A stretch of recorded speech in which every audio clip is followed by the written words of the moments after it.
ब्राह्मण भला न वैश्या इनमें भला न कोई, और कोई वैश्या तो भली ब्राह्मण भला न कोई। ब्राह्मणों का ये अपमान।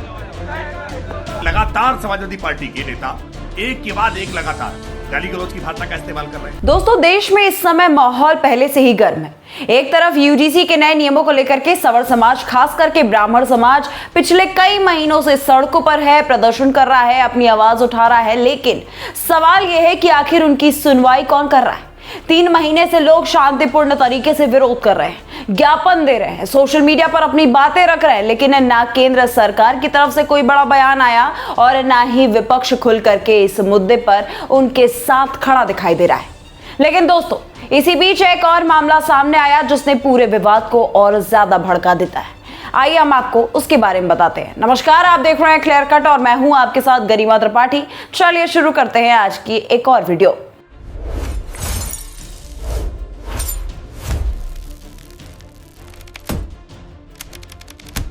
दोस्तों, वो मामला जुड़ा हुआ है समाजवादी पार्टी के नेता राजकुमार भाटी के उस बयान से, जहां उनका एक छोटा सा वायरल क्लिप बहुत ज्यादा विवादित हो गया।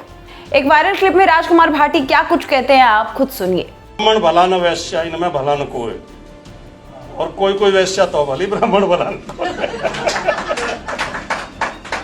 तो सुना दोस्तों, आप जरा सोचिए कि अगर किसी दूसरे समाज के खिलाफ इस तरह की टिप्पणी की जाती तो क्या होता। क्या राष्ट्रीय स्तर पर हंगामा नहीं मच जाता? हर जगह यही वीडियो दिखाया जाता कि भाई इन्होंने ऐसा कैसे कह दिया। लेकिन जब ब्राह्मण समाज की बात आई तो सभी ने चुप्पी साध ली।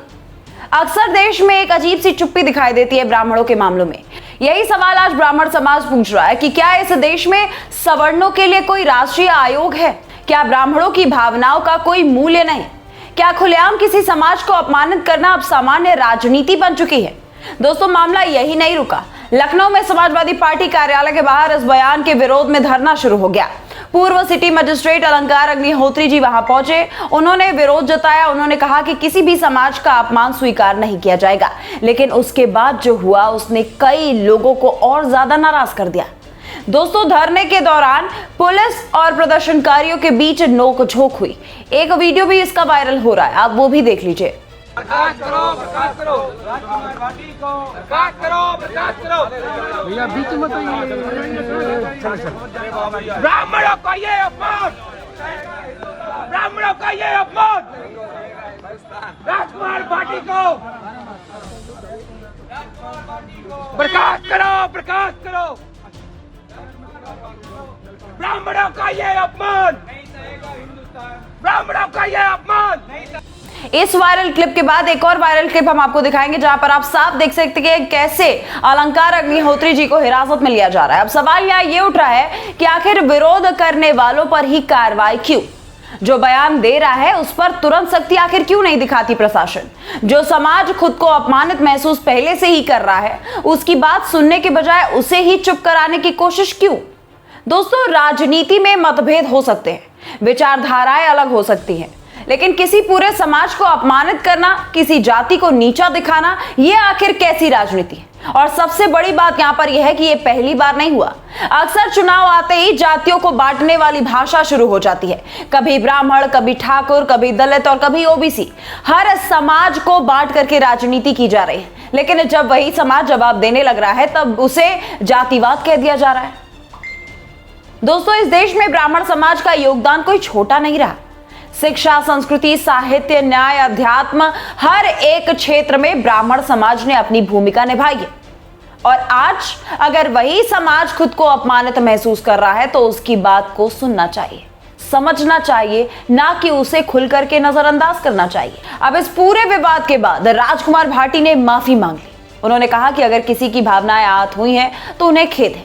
लेकिन दोस्तों, सवाल यह है कि आखिर ऐसी भाषा आती कहां से है? क्या नेताओं को यह लगता है कि ब्राह्मण समाज चुप रहेगा, इसीलिए वो कुछ भी बोल रहे हैं? क्या सवर्ण समाज के खिलाफ बयान देना अब राजनीतिक रूप से एक सुरक्षित माना जाने लगा है? और यही कारण है कि आज सोशल मीडिया पर बड़ी संख्या में लोग ये कह रहे हैं कि अगर किसी दूसरे वर्ग के खिलाफ ऐसा बयान दिया गया होता तो अब तक एफआईआर, गिरफ्तारी, आयोग, मीडिया ट्रायल सब कुछ शुरू हो जाता। लेकिन यहां मामला अलग क्यों दिखाई दे रहा है? दोस्तों, इसी मामले पर राकेश त्रिपाठी, भारतीय जनता पार्टी के प्रवक्ता, का भी एक वीडियो है, उनका बयान भी आप सुन लीजिए। राजकुमार भाटी समाजवादी पार्टी के नेता होने से पहले पत्रकार हुआ करते थे, पढ़ी लिखी बातें किया करते थे। लेकिन समाजवादी पार्टी में आने के बाद से समाज में जाति का जहर घोलने की ये जिम्मेदारी सपा मुखिया अखिलेश यादव जी ने दी है। और इसीलिए आप देखिए कि लगातार समाजवादी पार्टी के नेता एक के बाद एक लगातार गाली गलौज की भाषा का इस्तेमाल कर रहे हैं, जातियों को आपस में लड़ाने की चेष्टा कर रहे हैं। ये उत्तर प्रदेश के विधानसभा चुनाव को देखते हुए सांप्रदायिक सद्भाव बिगाड़ना चाहते हैं, जातीय दंगे कराना चाहते हैं और इसीलिए जानबूझ करके इस तरह की जहरीली बातें कर रहे हैं।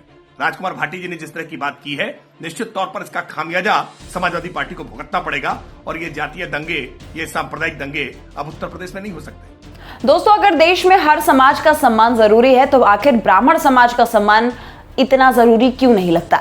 अगर नफरत फैलाने वाले बयानों पर कार्रवाई होनी है तो कार्रवाई सबके खिलाफ समान होनी चाहिए, ना कि कुछ कुछ वर्गों पे अगर आप टिप्पणी कर देते हैं तो तुरंत प्रशासन एक्टिव हो जाती है, लेकिन ब्राह्मण समाज की जैसी ही बात आती है सबको शांत। और अगर बराबरी का बात हो रहा है तो बराबरी का मतलब सिर्फ अधिकार नहीं बल्कि सम्मान भी है। आज ब्राह्मण समाज यही पूछ रहा है कि आखिर उसकी पीड़ा को हमेशा हल्के में क्यों लिया जाता है, क्यों उसकी नाराजगी को ओवर रिएक्शन कह दिया जा रहा है। दोस्तों, राजनीति का स्तर इतना नीचे नहीं गिरना चाहिए कि समाजों को अपमानित करके तालियां बटोरी जाए। नेताओं की जिम्मेदारी होती है कि समाज को जोड़ना है, ना कि समाज को तोड़ना है। अगर कोई नेता ऐसा बयान देता है तो सिर्फ माफी काफी नहीं होनी चाहिए, बल्कि राजनीतिक दलों को भी साफ संदेश देना चाहिए कि जातीय अपमान की राजनीति स्वीकार नहीं की जाएगी। इस मामले पर आपने राकेश त्रिपाठी जी का ही बयान और उनकी भी प्रतिक्रिया सुनी। उन्होंने कहा कि किसी भी समाज के खिलाफ अपमानजनक भाषा बर्दाश्त नहीं होनी चाहिए और राजनीति को इस स्तर तक नहीं गिरना चाहिए। लेकिन दोस्तों, जनता अब सिर्फ बयान नहीं बराबरी चाह रही है। जनता चाहती है कि कानून सबके लिए समान हो, सम्मान सबको मिले और किसी भी समाज को राजनीतिक निशाना बना करके अपमानित ना किया जाए। क्योंकि अगर देश में हर समुदाय के सम्मान की बात होगी तभी वास्तविक सामाजिक न्याय संभव हो पाएगा। और शायद यही वजह है कि आज ब्राह्मण समाज का गुस्सा सिर्फ एक बयान पर नहीं है बल्कि उस चुप्पी पर भी है जो हर बार ऐसे मामलों में साफ दिखाई देता है। दोस्तों, फिलहाल हम सभी जानते हैं कि यूनिवर्सिटी ग्रांट कमीशन को लेकर के मामला वैसे ही गरमाया हुआ है और अब दोस्तों राजकुमार भाटी के इस बयान के बाद और मामला संवेदनशील हो गया। आप उनके इस बयान को सुनने के बाद आपकी क्या प्रतिक्रिया है और आपकी क्या राय है, कमेंट सेक्शन में लिखना मत भूलिएगा। वीडियो आपको पसंद आए तो लाइक, कमेंट, शेयर जरूर करिए। और आप देख रहे थे बतकई चौक, मैं हूं गरिमा। नमस्कार।